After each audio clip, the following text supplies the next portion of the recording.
Hello students, good morning. जैसा कि आप सब जानते हैं, हम अपना चैप्टर नंबर 1 पढ़ रहे थे 8th क्लास साइंस का, that is crop production and management. Hope कि आप सब ने इसका टाइटल पेज भी प्रिपेयर कर लिया होगा। तो हम आगे चलते हैं।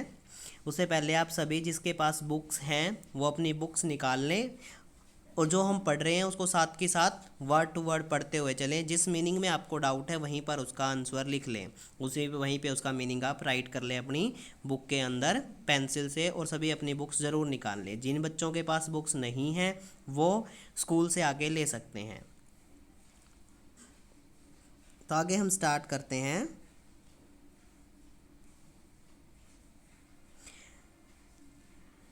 तो हम यहाँ पे आए हुए थे, when plant of the same kind are grown and cultivated at one place on a large scale it is called a crop. यानी कि अब हमें जानना क्रॉप क्या है। क्रॉप यानी कि आपको क्या हिंदी में अगर बोले तो फसल। फसल क्या है? तो फसल क्या होती है? जब एक ही प्रकार के पौधे किसी एक स्थान पर बड़े पैमाने पर उगाए जाते हैं तो उसे फसल कहते हैं।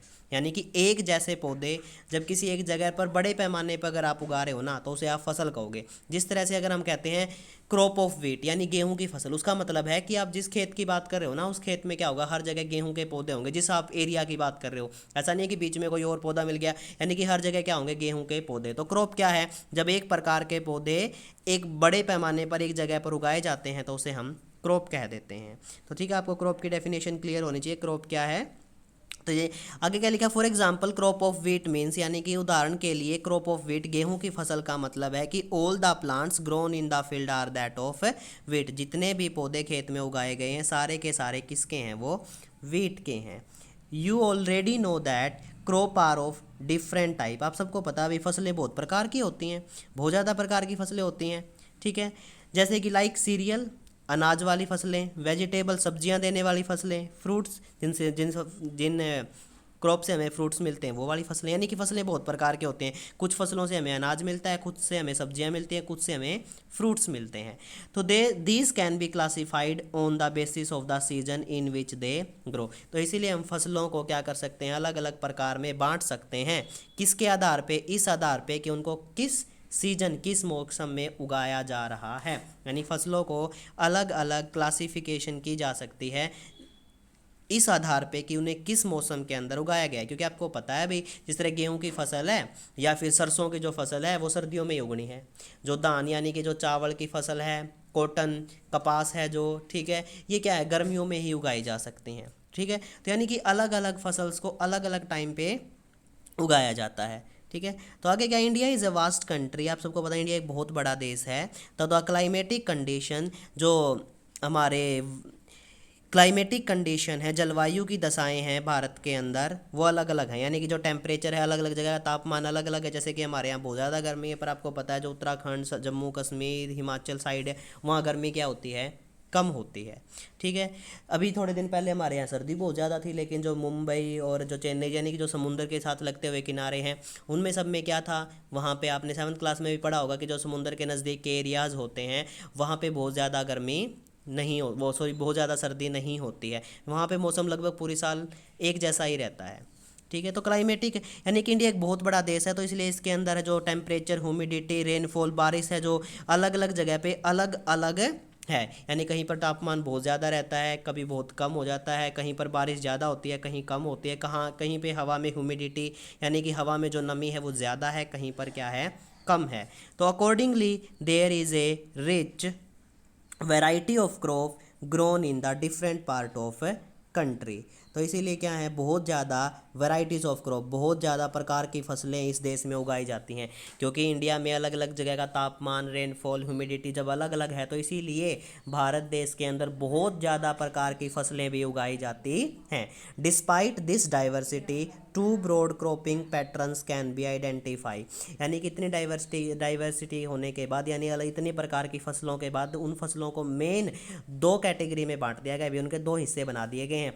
फर्स्ट जो है दैट इज खरीफ क्रॉप, सबसे इंपॉर्टेंट जो है वो क्या है, खरीफ क्रॉप। सबसे पहले क्या है भाई, पहली कैटेगरी है खरीफ क्रॉप्स। खरीफ क्रॉप्स को हम समर क्रॉप्स या रेनी सीजन क्रॉप भी कहते हैं। क्योंकि खरीफ की जो फसलें होती हैं इन फसलों को क्या, सोन, सोन मीन्स क्या है भाई, बोया जाता है रेनी सीजन में। तो खरीफ क्रॉप्स वो क्रॉप्स होती हैं जिनको क्या करते हैं हम रेनी सीजन बरसात के मौसम में बो देते हैं, ठीक है, और जब सर्दी आने वाली होती है तब काट लेते हैं। तो खरीफ क्रॉप्स की डेफिनेशन क्या बताओगे? वो फसलें जो रेनी सीजन यानी बरसात के मौसम में बो दी जाती हैं और सर्दी की शुरुआत में उन्हें काट लिया जाता है। जिस तरह से आपको पता है बरसात का मौसम कब आएगा? जून के महीने में आना स्टार्ट हो जाएगा। जून से लेकर सितंबर तक है क्या चलता है? बरसात का मौसम चलता है, यानी कि जून से लेकर सितंबर तक। मेनली अगस्त में और जुलाई में बहुत ज़्यादा बारिश होती है।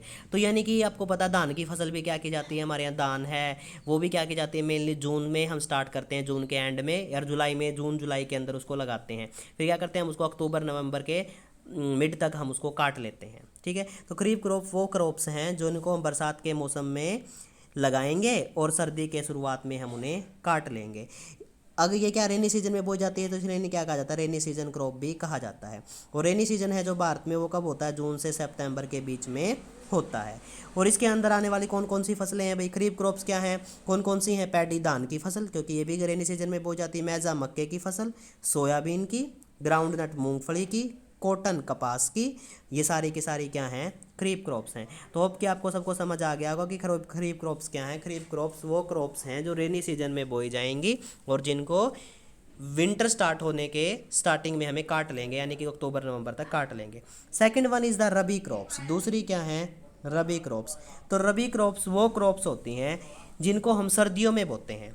क्या किया जाता है अभी? ये फसलें सर्दियों के सीजन में ही ग्रो करेंगी और जब गर्मी की शुरुआत होने वाली होती है तो उन्हें काट लिया जाता है। आपको पता है जैसे गेहूं की फसल थी, हमने सर्दियों में बो दी थी नवंबर के महीने में, और जैसे कि अभी गर्मी स्टार्ट होने वाली है तो हमने उसको काट लिया है। तो वो क्रॉप्स जो विंटर सीजन में उगाई जाएंगी उनको हम रबी की क्रॉप्स कहेंगे। तो there time period is generally from October to March, यानी कि उनको हम जनरली अक्टूबर नवंबर में बो देंगे और मार्च अप्रैल में काट लेंगे। कौन कौन सी अभी रबी की क्रॉप्स? वीट, ग्राम, पी, मस्टर्ड। वीट यानी गेहूं, ग्राम चना, पी मटर और मस्टर्ड सरसों, और लाइन सीड्स और भी बहुत सारे टाइप्स की जो है ऑयल सीड्स होती हैं, वो भी ऑयल क्रॉप्स होती हैं, वो भी इसी सीज़न में बोई जाती हैं। तो आपको मैंने दो प्रकार की क्रॉप्स बताई हैं, मेनली खरीफ और रबी। सभी याद करेंगे। खरीफ क्रॉप्स क्या हैं? वो क्रॉप जिनको हम रेनी सीजन में बोते हैं और विंटर की स्टार्टिंग में काट लेते हैं। उदाहरण आपको पैडी मैचा पता होने चाहिए। रबी क्रॉप जिनको हम विंटर सीजन में उगाते हैं, यानी इनका टाइम पीरियड क्या है? अक्टूबर में लगाया जाता है, अक्टूबर नवंबर में, और इनको हम मार्च अप्रैल तक काट लेते हैं, ठीक है। After that basic practices of crop production, यानी कि फसल उत्पादन के अंदर कौन कौन सी बेसिक प्रैक्टिसेस हैं। फर्स्ट है why can paddy not be grown in the winter season. अब पहले क्वेश्चन आता, अभी मैंने आपको बताया जो पैडी है वो हम कब करते हैं? रेनी सीजन में बोते हैं। अब उस पैडी को, पैडी मतलब धान यानी चावल की फसल को हम क्यों सर्दियों में नहीं बो सकते, गर्मियों में क्यों बोते? क्योंकि आप सबको पता है अभी जो धान की फसल है ना, धान की फसल को पानी की बहुत ज़्यादा ज़रूरत होती है, बहुत ज़्यादा अमाउंट में उसको पानी चाहिए, बहुत ज़्यादा अमाउंट में अगर पानी चाहिए, और उसको थोड़ी गर्मी की ज़रूरत होती है उसके पौधे को उगने के लिए। और आपको पता है अगर बहुत ज़्यादा मात्रा में पानी चाहिए तो वो कहाँ से मिलेगा? बरसात से। इतनी पानी की रिक्वायरमेंट तो बारिश से ही पूरी हो पाएगी। तो गर्मियों में आपको पता है रेनी सीजन में बारिश ज़्यादा होती है, तो इसलिए उसको हम क्या करते हैं? विंटर में नहीं उगा सकते, क्योंकि उसको ग्रो करने के लिए बहुत ज़्यादा पानी की ज़रूरत होती है। तो इसके अंदर ये आंसर दिया भी गया है कि paddy require a lot of water. Paddy धान को उगने के लिए बहुत ज़्यादा पानी की ज़रूरत होती है, इसीलिए इसको हम रेनी सीजन में ही उगाते हैं। After that cultivation of crop, किसी भी फसल की खेती करनी है आपको, इन्वॉल्व ए सेवरल एक्टिविटी, आपको बहुत सारी गतिविधियां करनी पड़ेंगी, अंडरटेकन बाय द फर्म, यानी अगर कोई भी किसान खेती करता है तो उसको बहुत सारे कार्य करने पड़ते हैं। अभी खेती ऐसे ही नहीं हो जाती, आप सबको पता होगा खेती करने में बहुत मेहनत लगती है। तो you may find that these activity are similar to those carried out by a gardener, आप इनको कंपेयर कर सकते हो जो एक्टिविटी एक गार्डनर, एक माली करता है, और इवन बाय यू, या फिर आप खुद करते हैं, वैन ग्रो ऑर्नामेंटल प्लांट। ये क्या है अभी? Ornamental plant. क्या मतलब होता है ऑर्नामेंटल? सजावटी पौधे। जिस तरह गांव में तो मेनली ऐसा नहीं करते, शहरों में आपने देखा होगा लोग अपने घरों के बाहर या गमले लगा लेते हैं, यानी कि सजावटी पौधे होते हैं, वो घर को सजाने के लिए लगाते हैं। तो यानी कि उनके ग्रोथ में भी क्या है? उनमें खाद डालना पड़ता है, पानी डालना पड़ता है प्रॉपर, यानी उनकी ग्रो करने की भी एक पूरी प्रक्रिया है ना, उनको खाद चाहिए प्रॉपर, उनको पानी देते रहना पड़ेगा, ठीक है। उसी तरह से माली है जो गार्डन में काम करता है, वो भी वहाँ के पौधों की बहुत ज़्यादा देखभाल करता है, और उससे ज़्यादा मेहनत तो किसान को करनी पड़ती है।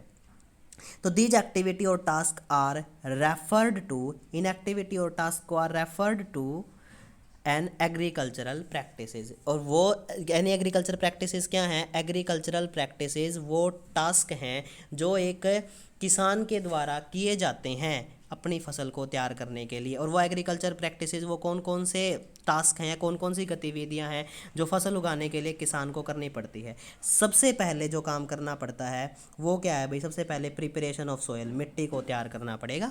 अगर आपको फसल उगानी है कोई भी, सबसे पहले आपको क्या करना पड़ेगा? आपको मिट्टी तो तैयार करनी पड़ेगी, आपका खेत, यानी कि उसको अच्छे से क्या करना पड़ेगा। जैसे कि अब ये आपने गेहूं काट ली है, अब उसके अंदर और कोई फसल बोनी है तो उससे पहले मिट्टी को तैयार करना पड़ेगा ना।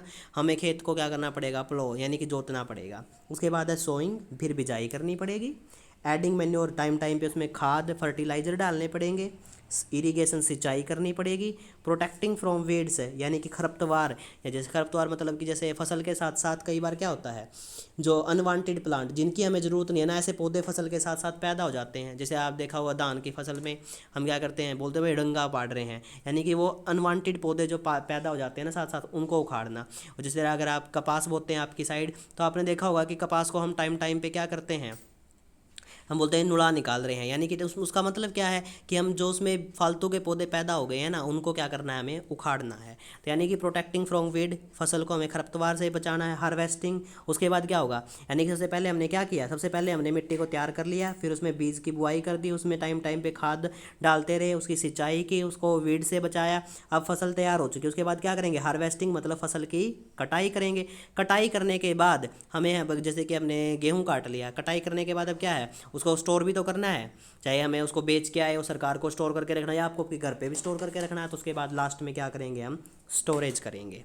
ठीक है, तो हम फर्स्ट स्टेप स्टार्ट करते हैं, that is preparation of soil. मिट्टी को तैयार कैसे किया जाता है? तो प्रिपरेशन ऑफ सोयल के अंदर क्या है, the preparation of soil is the first step.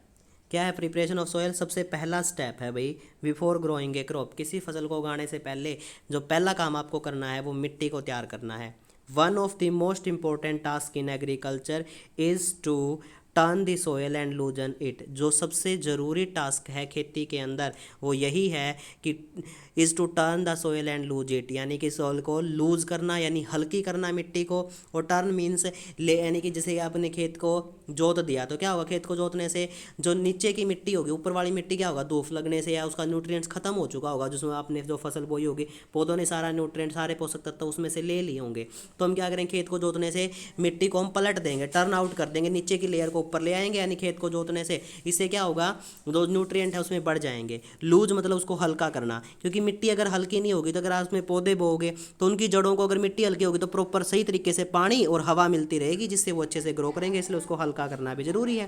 तो this allow the root to penetrate deep, क्योंकि मिट्टी हल्की होगी तो पौधे की जड़ें आराम से जाएंगी। एक तो बहुत ज़्यादा टाइट मिट्टी है तो पौधे की जड़ें नीचे नहीं जा सकती भाई, बहुत ज़्यादा टाइट है मिट्टी, उसमें तो ग्रो करने में उन्हें बहुत दिक्कत आएगी। लेकिन मिट्टी बहुत हल्की है तो पौधे की जो जड़ें हैं वो आराम से बहुत डीप, बहुत गहराई तक जा सकती। जितनी ज़्यादा गहराई में जाएंगी उतने ज़्यादा जो प्लांट होंगे वो स्ट्रॉन्ग होंगे। The loose soil allow the root to breathe easily when they go deep into the soil. और जो लूज सोयल होगी, जो मिट्टी हल्की की होगी, वो रूट्स को आराम से ब्रीद करने में हेल्प करेगी, सांस लेने में हेल्प करेगी, और उतना ही डीप जाएंगी सोयल के अंदर, जो रूट्स हैं उतनी गहराई में जाएंगी। तो why does the loosening of the soil allow the root to breathe easily. पहले यानी क्वेश्चन करता है कि लूजनिंग ऑफ सोयल से जो रूट्स हैं वो कैसे आसानी से सांस लेते, क्योंकि अगर मिट्टी लूज है, टाइट नहीं है, लूज नहीं है, लूज है तो इसका मतलब उसके अंदर छोटे छोटे छिद्र होंगे, उन छिद्रों में से हवा क्या होगी, आराम से गुजर जाएगी। हवा आराम से गुजर जाएगी तो सांस लेने के लिए उन्हें हवा मिल गई। ठीक है, उसके बाद है the लूजन soil help in the growth of earthworm and micro. अब अगर मिट्टी लूज है भाई, इसका मतलब प्रॉपर मात्रा में उसमें हवा है तो उसके अंदर कोई भी कीड़े मकोड़े हैं वो आराम से ग्रो कर सकते हैं, क्योंकि उन्हें भी सांस अच्छे से मिल जाएगा। तो इसलिए मिट्टी के अंदर जो अर्थवॉर्म, केंचुए होते हैं, और माइक्रोब्स जो फसलों के लिए बहुत ज़रूरी हैं, ऐसे चीज़ें बहुत आराम से ग्रो कर सकती हैं। तो these organism are friend of farmer. आपको पता है अर्थवॉर्म तो क्या होता है, किसान का दोस्त होता है, क्योंकि वो मिट्टी को लूज करने में और पौधों को न्यूट्रिएंट प्राप्त करने में मदद करता है। Since they further turn and loose the soil, क्योंकि वो खुद क्या करते हैं, मिट्टी को टर्न करते हैं और मिट्टी को लूज हल्की करने में मदद करते हैं और मिट्टी में ह्यूमस नमी ऐड करते हैं। But why does the soil need to be turn and loose. अब क्वेश्चन आता है, अब हमें ज़रूरत ही क्यों पड़ी मिट्टी को टर्न और लूज करने की। पता चल ही गया होगा आपको क्यों ज़रूरत पड़ी मिट्टी को लूज करने की और टर्न करने की ज़रूरत क्यों पड़ी, क्योंकि ऊपर वाली मिट्टी में से एक ही टाइप के पौधे ग्रो करने से वो ऊपर का न्यूट्रिएंट ना खत्म हो गया होगा। जो फसल आपने उगाई होगी ना, वो सारे पौधों ने उस मिट्टी में से वो सारे न्यूट्रिएंट खींच लिए होंगे, इसलिए मिट्टी को टर्न करना पड़ेगा, नीचे की मिट्टी को ऊपर लेके आना पड़ेगा क्योंकि उसके अंदर पोषक तत्व ज़्यादा बचे हुए हैं। ठीक है, लूज करने की इसलिए ज़रूरत पड़ी क्योंकि प्रॉपर ब्रीदिंग हो उसके ताकि। ठीक है, तो you have learn in the previous classes that soil contain, आप पिछली क्लासों में पढ़ चुके हो कि जो सोयल है उसके अंदर मिनरल, वाटर, एयर और बहुत सारे लिविंग ऑर्गेनिज्म होते हैं। यानी आप पढ़ चुके हो मिट्टी के अंदर मिनरल्स होते हैं, पानी होता है, हवा होती है और भी लिविंग ऑर्गेनिज्म होते हैं। In addition dead plant and animal get decompose by the soil organism. ठीक है, इसके अलावा भी जो पौधे मर जाते हैं, जानवर मर जाते हैं, वो भी सोयल ऑर्गेनिज्म के द्वारा मिट्टी में डिकम्पोज करके मिला दिए जाते हैं। In this way the various nutrients held in the dead organism are release back into the soil. तो जो मरे हुए जानवर में बहुत ज़्यादा जो जितने भी न्यूट्रिएंट थे वो सारे मिट्टी में मिल जाएंगे और these nutrients are again absorb by the plant, और इनको प्लांट क्या कर लेंगे, एब्जॉर्ब कर लेंगे। ठीक है, तो आप यहाँ तक इसको अच्छे से रीड करेंगे और जो क्वेश्चन आपको भेजे गए उनको राइट करेंगे। Thank you, have a nice day.